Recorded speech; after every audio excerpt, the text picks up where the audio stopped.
Le 29 décembre dernier, le monde du football a perdu l'une de ses légendes, Pelé.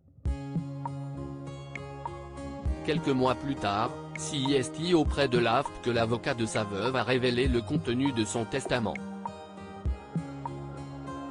Son talent a permis de marquer l'histoire du football. Le 29 décembre dernier, après plusieurs années de lutte contre le cancer, Kedson Aranches do Nascimento, plus connu sous le pseudonyme Pelé, nous a quittés. Une triste nouvelle annoncée par l'agence AP qui a plongé le monde du sport dans un profond désarroi. La star du ballon laisse derrière lui Marcia Aoki, sa veuve, ainsi que ses 7 enfants, tous profondément meurtris par le drame.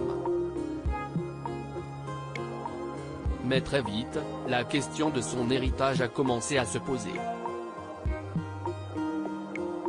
On n'a pas encore assimilé tout ce que cela représente et comment son héritage va se transformer, a d'abord confié Eldinho, son fils, auprès de Canal+.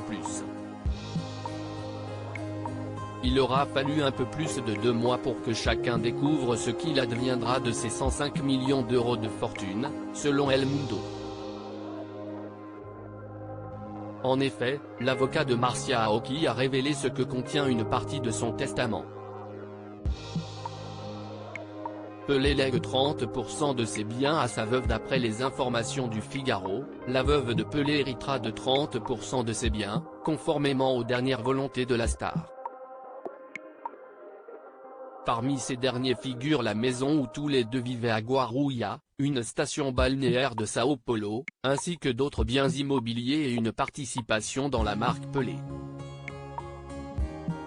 Toujours selon nos confrères, l'avocat de Marcia Aoki révèle aussi que le testament mentionne la possibilité que Pelé ait une fille illégitime. Les enfants de cette dernière auraient droit à une partie des 70% restants de la succession, qui doit être partagée par tous ses enfants. Il a indiqué l'éventualité de l'existence d'une autre fille, dont la reconnaissance dépendra d'un test ADN qui n'a pas pu être effectué, sur Pelé, en raison de la pandémie et de son état de santé, précise l'homme de loi. Il se pourrait donc que cette fille illégitime soit Sandra Regina Machado, qui, avant son décès, avait poursuivi Pelé en justice pour qu'il la reconnaisse légalement.